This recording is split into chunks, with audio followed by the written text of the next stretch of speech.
এক ছিল বিশাল এক মরুভূমি, চারদিকে শুধু বালু আর রোদ। এই মরুভূমির মাঝখানে থাকত ৩টি জলপরী। প্রতিদিন একটি গাই দূর থেকে এসে নিজের কষ্ট করে আনা পানিতে জলপরীদের বাঁচিয়ে রাখত। জলপরীরা খুশিতে নাচত, হাসত।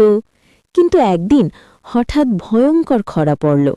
চারদিকে পানি শেষ, গাই আর পানি আনতে পারল না।